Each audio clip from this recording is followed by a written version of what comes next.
Your most important conversations are the ones you have with yourself. When no one's watching, when the noise quiets, when it's just you and your thoughts, that's when you decide. Will you believe their doubt?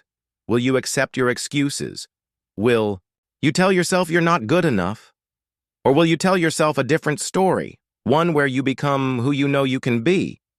Talk to yourself like it matters because it does. Whenever you try to do something out of the ordinary, people will line up to tell you that you can't do it, why you can't do it, that you lose your time, you lose your money, that you will, in effect, die in the desert. Even people who should know better will try to discourage you. To achieve anything greater or worthwhile, you must train yourself to rise above these people, ignoring them and pressing on toward your goal regardless. Don't listen to anyone. Everybody's full of nobody knows you or what you're capable of doing. And here's the reality. The hardest thing in life is figuring out who you are and what you want to do for the rest of your life. It's a big decision. And once you figure that out, you wake up every day and you work toward it. That's what you do.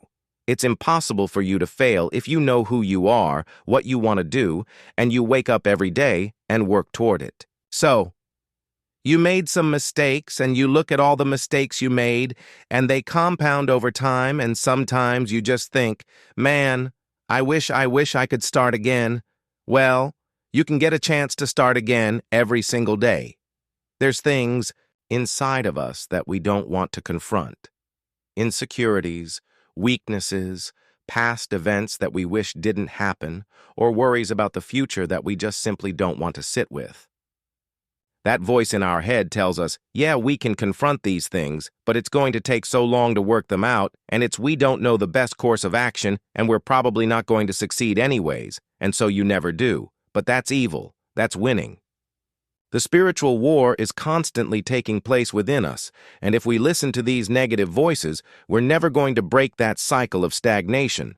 We're never going to make the decision to prioritize ourselves. And the harsh reality is a lot of people never do. For the few people who were like me and felt like everyone told them there was something wrong with them, you are different, and that's okay. If you're okay with that, then it unleashes this whole new realm of possibility of being able to do what you want. He should build a family. He should have kids. He should have gotten married earlier. He should have married someone different. He shouldn't work this way. According to what? If you see obstacles, you'll stop. If you see opportunities, you'll move. Your attitude decides which version you get. Because you don't rise when life gets easier. You rise when your thinking gets stronger. Change your mind. Change your life. There is no way out. No one gets out alive. Death is part of life, like the contrast between the darkness and the light. Without death, there is no life. And the people that I have lost, they taught me that. They taught me how precious life is, how blessed we are to have every day to learn, to grow, to laugh, to live every day with purpose and passion, to wake up in the morning and be thankful for that morning, thankful for that opportunity to go into the world and live. You can do what you put your mind to, and if you continue to put your mind to it, the game opens up new levels. And each new level that gets opened up, you're able to adapt a different mindset and a different approach. You can stop at that level, or you can go, I want more levels. I want mooring levels. There are people who come into your life sometimes to be there for a season. They weren't meant to be there always. Sometimes we find ourselves hooked up with people that we think are there for a lifetime, but they were only supposed to be there for a season. There are people who come in your life like boosters for a rocket. If you ever watch a rocket go into space, the boosters fall off when it reaches a certain altitude. Some people are not equipped to handle the altitudes that you're going to, so don't be afraid when they fall off. They're not bad people. They just couldn't go where you're going. A lot of people are just showing up in life. A lot of people just get up in the morning and they go through the day and they go to the job just to pull a check down, watching the clock coming in. So you want to be a different kind of person as you forward your life. You want to get something out of this. If you're going to do it, it's worth your time, your energy. You've got some expectations from this. I will not let people waste my time. Say this. The most driven individuals, they live a life for many years and certain times without balance.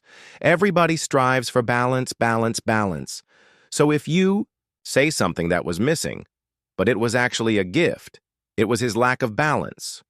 You can't be the best at something and try to balance everything else around your life.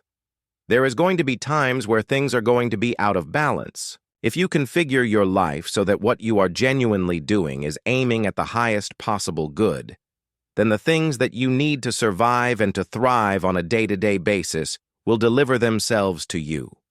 If you dare to do the most difficult thing that you can conceptualize, your life will work out better than it will if you do anything else.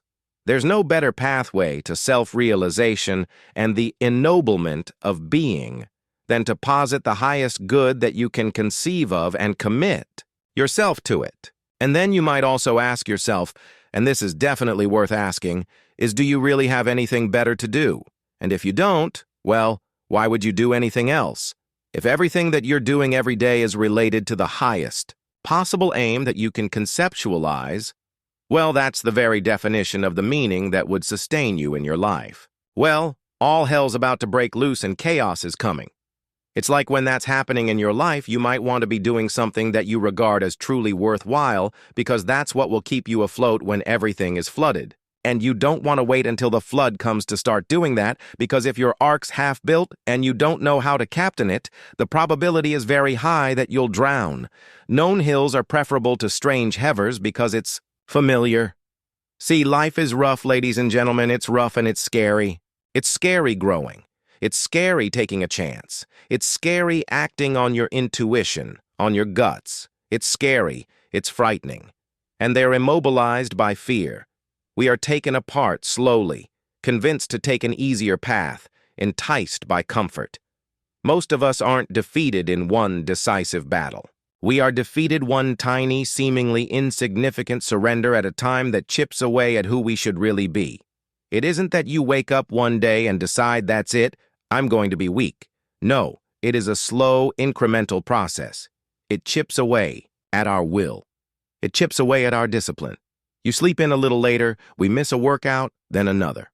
And without realizing it, one day you wake up and you become something that you never would have allowed. Instead of strong, you are weak. You have to be on guard. You have to hold the line on the seemingly insignificant little things. Things that shouldn't matter, but things that do. What you gotta do to get the life that God wants you to have, you gotta put more air in your bucket. You gotta blow your bubble up, expand yourself, take yourself out your comfort zone. Do not live in your bubble. Put some more air in your bubble. If you stay in your comfort zone, that's why you will fail.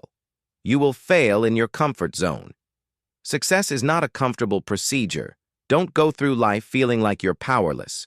Victims are people that are powerless. You're not powerless. You are powerful. You direct the power in your life. Whatever your life is right now, it is a duplication of your consciousness. Music. If you could have what you needed and wanted, what would that be? And that's a meditative question. You don't want to force an answer out of yourself. You want to ask yourself that like you would ask someone else. If I could have what I wanted, what would it look like? I could have the relationship that I needed and wanted. If I could have the friendships, if I could have the job or career, if I could have the educational pathway, if I took care of myself properly, if I regulated my susceptibility to temptations, what would that look like if it was optimized? And then that sets you up a goal that has some motivational force. This is worth doing. The next goal is to take your goal and to fragment it into micro goals until you find a micro goal that's small enough that it still presents some challenge that you will do. Most people overestimate what they're going to do in a year, and they underestimate what they'll do in a decade. And I know a decade sounds like a long time, but how many can remember where you were a decade ago and realize the time has gone like this and our whole world's accelerating, so a decade will go down before you even know it. The question is, what are you going to do with it? And you want to make sure when you arrive at the end of that decade, you're a different universe than when you started.